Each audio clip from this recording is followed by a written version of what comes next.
Now, so what happens? What's the next step? What's the next problem? What goes on? Well, that's all great. A lot of that's happening in my early coats of my painting. It's smooth, it's things like that. But what happens when it dries? And now I got to work back into it. Well, sometimes I have to repaint the area. I paint a 1/4 inch off the form and a 1/4 inch on, and I play with those brushes. That's when I grab a brush to make those marks. But you know what I do a lot of? I use a round brush. And I actually crosshatch. And I'll add some videos. I think the Megan McCall video of me juxtaposing or crosshatching her lips is an outstanding video. And you know where I softened edges also? Was in Lord Ribblesdale's shape, maintaining his shape. And I showed how to soften the edges in a video as well. So I'm going to dig those up and intermix those and put those in here. So let's kind of go over this stuff. The bristle brush is going to be a little stronger, but it's also going to make more things like grass. It's not limited to just softening and crosshatching. So the bristle is the coarsest. The weakest and most desired by a portrait painter for me is the Rosemary 20 Rosemary Pure Sable Series 99. It's a red sable. It's not a Kolinsky, so it's sold in the United States. I really, though, this is for me when I work on a face. So I have some paintings here. I work on a face and I've put the eyeliner in because I had to refix the drawing. And then I'm cross-hatching to break that line up with this tiny little brush. Now, I don't do it with my hand floating in the air. I have on my easel this arm that comes up. It attaches to the tray and it comes up and my hand rests on the arm. And boy, can I put a highlight on an eyelid, you know, on an eyelash. It just locks my hand in place. So when I'm using these, I tend to have my hand support it and not floating in the air. Okay, this is the weakest. If you make more than 4, 5, 6 strokes, you could ruin this brush. This is for you making a couple strokes here and then you're out of there.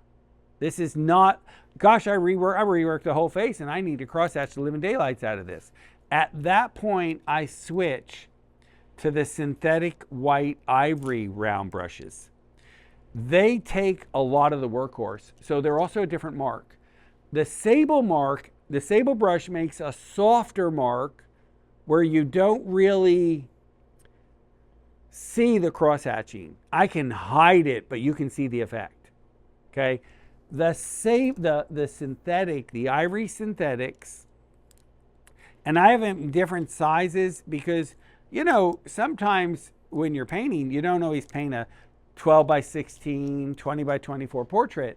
And if you're painting a 4-foot painting, then the little size really isn't going to work. The brush is proportionate. So I would do the same thing. I'd go to a bigger brush. So if I'm having to redo half the nose and I've repainted and I'm trying to soften it and I'm having to crosshatch a lot, I go to synthetic. Otherwise, I'm going through those sables in a day. And also there's something about it. I do a better job if I only have to touch 1 or 2, 3 times. If I find myself touching 40 times in an eye socket, I'm now painting with a brush that I shouldn't be using. I should have gone back to the sable and painted it with a brush. Do you know what I mean? So there's a difference between cross-hatching a little and repainting. And if you find you're repainting, you're using the wrong brush if you're doing it with these rounds. Okay? That's just my experience. It doesn't make me right. I'm just letting you know that when I look at my painting, I'm thinking, what kind of mark do I want to make? And one of the things I've left out is, well, you know, I got a lot of brushes in my collection. And I know which ones I'm pulling for it. Interesting, huh? So, the next thing that happens, and those, yes, the round sables, this went with this.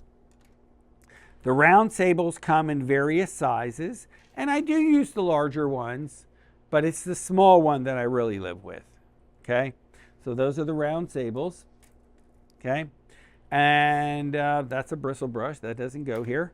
The synthetics, that would be for like people painting landscapes and you were using kind of like a rigger brush and you're making long lines and things like that. The synthetics would be great at that. And this is a Monarch or the Ivory or the any nylon brush that's around in various sizes. So, and what you get with the nylon are these long brush strokes. They tend to repaint what you're working on. So a sable leaves 80% of what you've done, 90%, and you just add a few strokes. The synthetics, you're redoing. So be careful when you're redoing with this. Be at a stage where you haven't done yet rather than redoing. Because if you use synthetics, you're just going to go over and over and over again and you never get finished. So be careful with that. Use that for long, like grass strokes? Yeah. And also Oleo gel, or you can carry it without? No, everything with oleo gel. Yeah. Other brushes, what I left out are the eggberts. They're really long. I guess I got to grab that. So an egbert brush,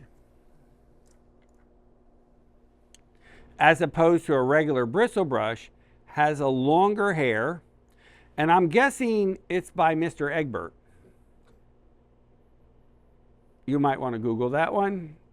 Who invented the Eggbert brush? Okay. It is so flimsy. I saw a fantastic artist by the name of Quang Ho make these incredible brush strokes, and he made painting look fun. For me, it's hard, and he makes it look so fun. So surely it's the brush. So I bought the brushes he was using so I would have fun in art too. Beverly, I'm not sure that's working. Okay, but these are so flimsy. I found you have to have, I use Winsor Newton, what's called artist grade paint. It's not the professional, but it's not student. And I think it's the highest level of professional grade, in my opinion. Doesn't make me right. But it has a stiffness to the paint. And therefore, it doesn't want to have a long stroke to it. So I have to add oleo gel or something to it in with the paint. And then I can make a 4-foot brush stroke. And very few brushes can do that. Yeah. So that's what that is. That's where that is. And I think I've answered all. I got 2 left. What are they? This is also a rosemary round. I think it feels like a bristle, but it might be a blend. It's a 272 series rosemary round number 2. I'd have to see what that is, and I'll tell you the mark it leaves behind. It looks like it's going to leave grass. So it looked like something I'd use in a landscape more than on a portrait. Okay. So I hate to have niches for my brushes, but I do. Okay. Now, sometimes